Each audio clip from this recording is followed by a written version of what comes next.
Hey, Randy Joe here, and this is 1000 Reviews, a series where I plan on reviewing every single album from the 1001 Albums to Listen to Before You Die book. And today we are looking at David Bowie's 1973 album, Aladdin Sane.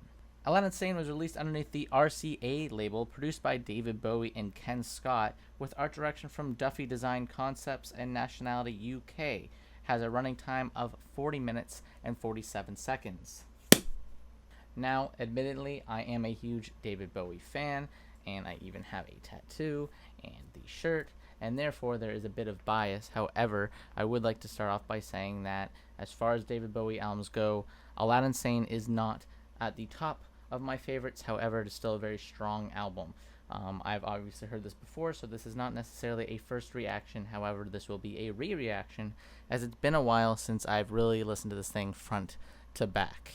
I will save most of my thoughts for the end of the video, where I give my final thoughts and final review of this album. But for now, we will go ahead and listen to this entire thing front to back with 10 songs long and 40 minutes. Let's just jump into it with the first song, Watch That Man. Like that hard-edged glam rock. If you're familiar with David Bowie, you know the album preceding this one was The Rise and Fall of Ziggy Stardust and the Spiders from Mars. And with that, it was pure glam rock. With this, Aladdin Sane is a much hard-edged, much more Americanized version of Ziggy Stardust. And with that, the much harder, more drug-fueled glam rock approach is definitely more unique, and also brought him into a much more Americanized sort of view. I love the riffs, the hard guitar riffs throughout this song are just so beautiful. This song is apparently built around David Johansen from New York Dolls, who was so extreme and so wild in his sort of personality and demeanor in the 70s that Bowie was pretty much transfixed by him at a party, just by the way David was able to put on this sort of act in the middle of the room and demand attention. So when he says, "Watch that man," he's singing specifically about David Johansen in the song. The piano, by the way, throughout this whole album is key. It's gorgeous piano work on this album. Watch That Man as the opener is a pretty strong opener for the most part, but definitely not one of David Bowie's strongest for an opener, and not one of his strongest songs overall.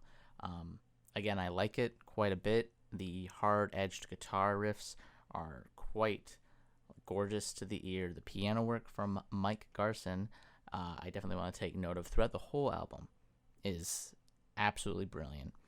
And the performances from David Bowie are, as per usual, pretty strong, and whether or not you like his voice is really a matter of opinion, but I love his voice. I think he is a great singer, and his energy and his personality really shines through with this track like it usually would.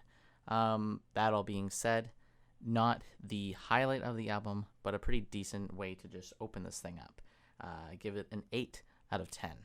On to the next track, Aladdin Sane, which is inspired by David Bowie's stepbrother, who was put into an insane asylum because of his mental health issues, and with Aladdin Sane being quite literally a lad insane, this song is a inspiration from that and is one of David Bowie's strongest songs, I might argue, just in the way it is more experimental in nature than what had preceded this release.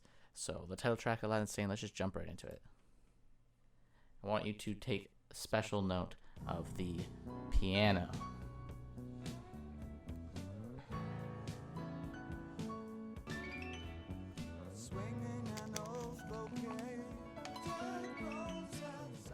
Very pretty piano on this.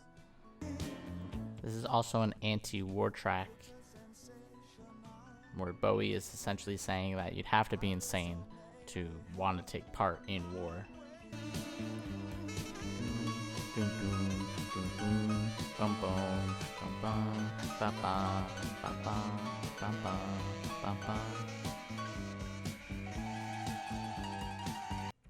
That bass line in the background that just kind of shifts back and forth is such an amazing yet simple sort of bass line that serves such a great like instrumentation underneath this just amazing piano playing by Mark Garson.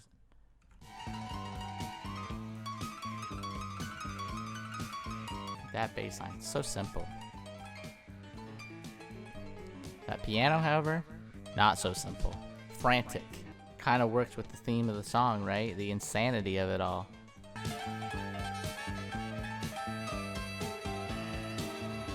Oh, and the way it just kind of all comes together at the end there is so beautiful. It's like the insanity was never there. Definitely, like, very experimental. Like, it's just so frantic. I can see why most people at the time would be put off by this.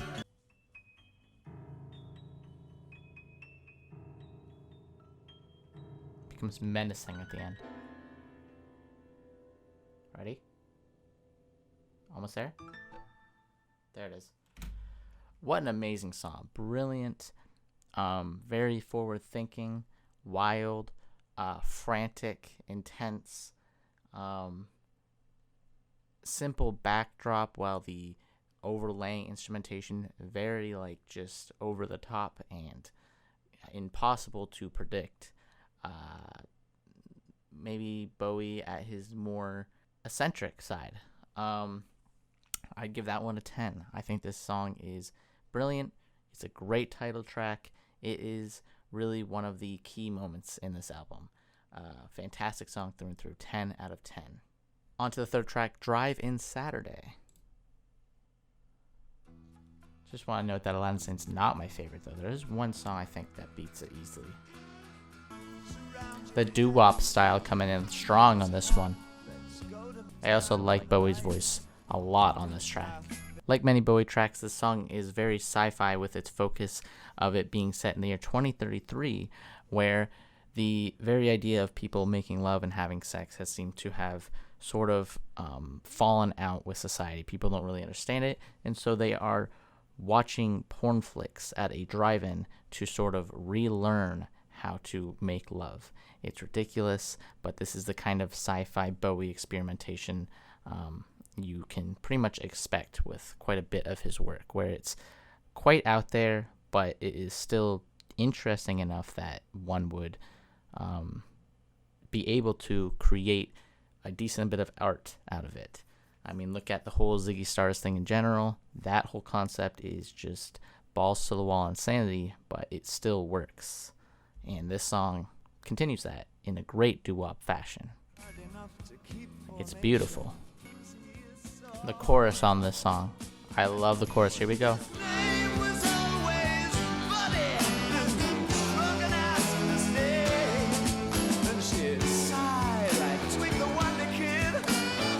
This outro too is so gorgeous.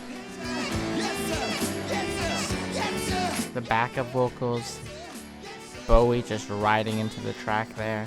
Man, I love that song. I'd go ahead and give that one a 10 as well, because I like it that much. Alright, on to Panic in Detroit. Let's just jump right into it. Much more punk focused.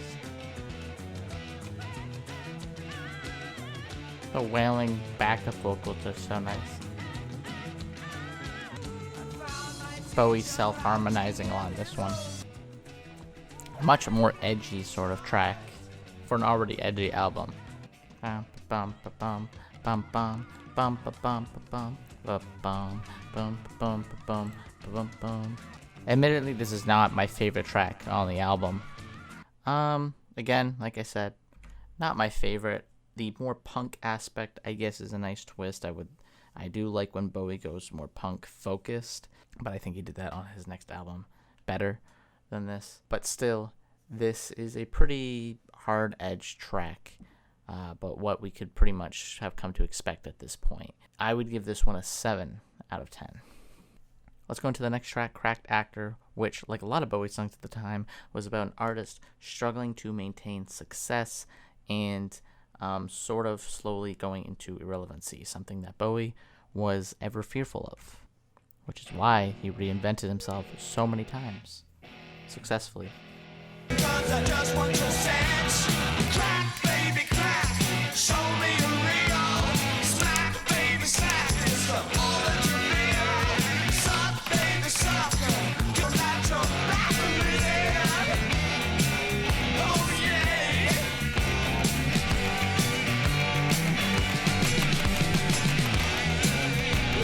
Stay.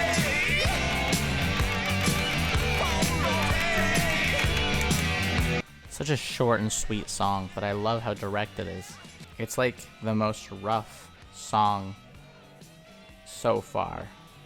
Cracked Actor, great track.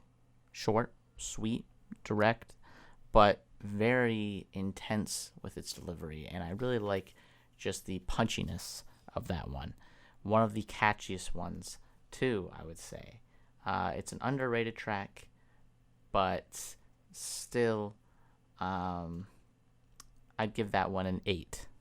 Time is the next track. 5 minutes and 15 seconds. It is the longest on the album. Not that long. However, pushing over 5 minutes. And I would argue, before we jump into this, this is David Bowie's, one of, at least, his most underrated tracks ever.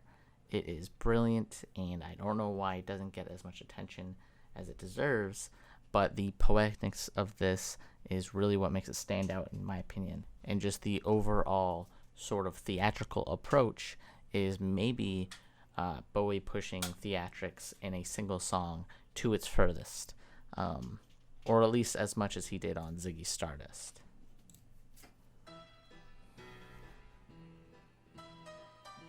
Like, just everything, the way it's mixed too is very theatrical. Like, this feels so distant in the back of the mix here. He's taking center stage. If there was a spotlight, it's on him. This part ready? God, his vocals there, just screeching, is so, like, effective in its delivery. Breathing on the mic. It's the little subtleties like that that make a big difference in their theatrical approach. Again, the piano, gorgeous as always.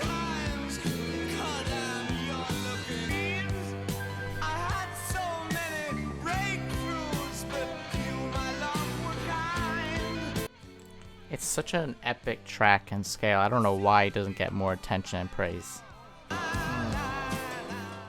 Those backup vocals too.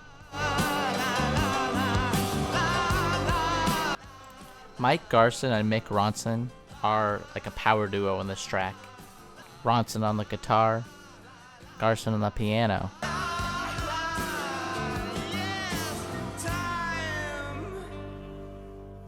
Amazing. That's Time. Time, easily the best song on the album, without a doubt. If there was one song that to me is the standout track, it's Time. I give that a 10. It's one of Bowie's most underrated tracks. It is one of his most like grandiose tracks from the 70s, and it really deserves more attention and praise. So, again, I give that a 10, without a doubt. Next, we go on to The Prettiest Star, which, a few things to note about this track. It was written about Bowie's first wife, Angela Barnett, who he divorced in 1980, and it is also interesting to note that the original guitar parts of this were recorded by Mark Bolan from T-Rex, a legend in the guitar world and also just a legend in himself. However, the re-recording of this is done by Mick Ronson on this track from Spider from Mars. So even though it is not originally Mark Bolan, it is Ronson at least taking Bolan's original notes and playing them here, which just kind of an interesting thing to note there. If you are a T-Rex fan, he is partly credited for the guitar parts on this track. But without further ado, let's go on to The Prettiest Star.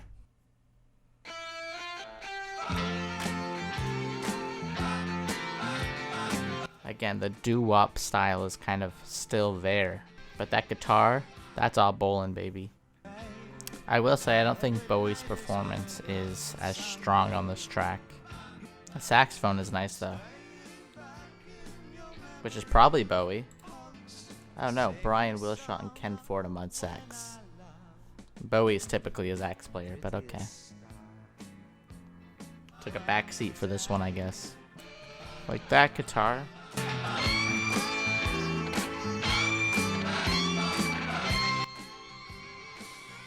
Like that's definitely all Bolan there. If you've heard Mark Bolan's work with T-Rex, you would know that his guitar work's nuts, and that definitely sounds like something he would put together. The Electric Warrior for a reason. An overall pretty good track. Definitely though still one of the weaker ones here. I'd give it a 7. I think what makes this track is the guitar work, but aside from that, Bowie's weaker here. It's not the most memorable track either, so I give it a 7. But speaking of unmemorable tracks, let's go on to the next one. Let's Spend the Night Together by Rolling Stones, or should I say it's a cover of the Rolling Stones by David Bowie here. And Bowie's covers are rarely better than the original, which hurts to say, but he's not a cover guy, and this is an example of that. Definitely not his worst cover. Trust me, there are much worse covers that Bowie has done, but Let's Spend the Night Together is not one of the strongest, but we're going to jump into it anyway. Cover of the Rolling Stones, which most of this album was inspired by.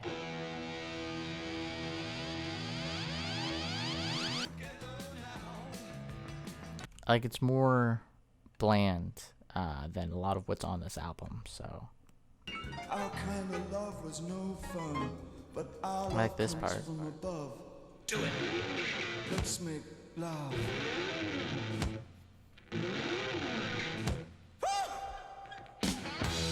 I like that wrapping up part. Alright, so that's the end of that one, but let's just be honest, it's just kind of bland. I'm a huge Bowie fan, but that one, again, his covers are not where he shines. You know, I feel like he shouldn't be held back by another artist's vision, because his sort of take on things, or his vision, I mean, is usually much more unique than what a lot of other singers are trying to do. And this is exactly what I mean, where I feel like he's being held back by the restraints of another artist, that being Rolling Stones. It's better when he's inspired than when he is doing a cover. And Let's Spend the Night Together is an example of a cover by him that I think holds him back. It feels like Rolling Stones with an Aladdin Sane mask over top. It gets a 6 out of 10 from me. Next we go into the Jean Genie, which you probably know it. Almost 50 million streams at the time of recording this. His biggest hit on this album. Pretty big track. So let's just jump into Jean Genie.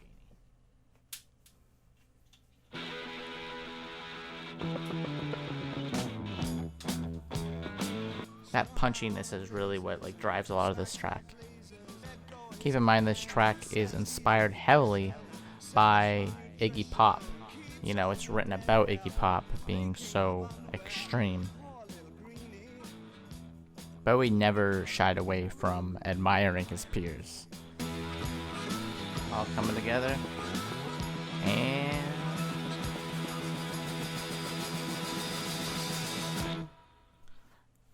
alright. Great song. I give it an 8.5. 8.5. Closing out the album with Lady Grinning Soul. It is a love ballad and one of Bowie's most romantic tracks, at least the most romantic track on this album.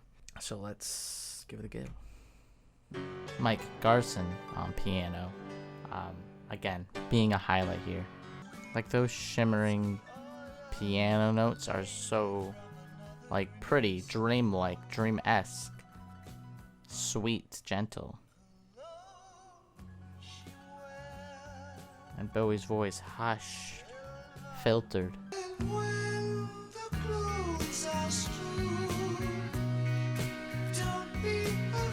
That acid drenched guitar that comes in is very nice. Ooh, twangy, delicate piano playing. A great love ballad to close things out. It is the sweetest song on this album, easily, and the softest, but the piano playing, still very much the focus as well. Great way to close things out. I give that an 8.5 out of 10. Which brings us to my final thoughts on this album. This is coming right after The Rise and Fall of Ziggy Stardust and The Spiders from Mars, which is quite a powerhouse of an album, a glam rock essential album.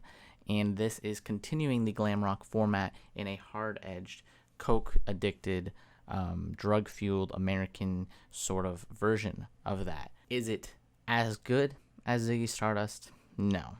Is it a bad album, though? Definitely not. The more hard-edged approach is definitely a fresh take to glam rock and makes it a bit more alive and energetic, something that a lot of people might desire from glam rock. This isn't Bowie's best album, but it is definitely a worthy album in the Bowie catalog. There are a lot of great tracks. Time is incredibly underrated. Drivin' Saturday is fantastic. Aladdin Sane, the title track, incredible. Closing out with a love ballad, fantastic way to close things out. It is very sweet and shows that Bowie is not completely lost to drugs and has not completely lost himself to the sort of insanity of it all. And this is a brilliant album, though, through and through. It is incredibly iconic, obviously. This cover is so iconic at this point. Anybody has pretty much seen it if they've been on, planet Earth for more than a year, because it is just that well established. If you search Bowie, this is usually one of the first 5 pictures, if not the first picture that comes up. So, again, definitely has a lot of merit to it. With that all being said, I don't think it is, as I said, as strong as Ziggy Stardust, and I would not put it as Bowie's best album, but it is still a fantastic album. It gets a soft rating of 8.3 out of 10 and a hard rating of 8.5 out of 10. It is a great listen. It is essential, I would say, and honestly, even though it's not his best work, it is still better than most artists' best work. So, again, give this a listen. Fantastic album through and through. And yeah, that pretty much is all I have to say about this album. Fantastic. And I love Bowie, and I always will. And this is exactly why. With that all being said, that pretty much does it for this reaction/review. So let's go ahead and see what the next album we're listening to is in the 1001 albums to listen to before you die book. Random number generator 1 to 1001. Come on, Google, give it to me. Generate 524. 524 being the album Hearts and Bones by Paul Simon. We got a Paul Simon album. Big fan of his work, so we'll give that a review and reaction in the next video. Have not heard it myself yet. And that pretty much does it for this video overall. So go ahead and give this a like if you liked, and subscribe if you want to follow along and listening to every album from the 1001 albums to listen to before you die book. We've got a lot of albums to get through yet, so if you subscribe now, you'll be in it for the long haul, and you'll have plenty of content coming your way.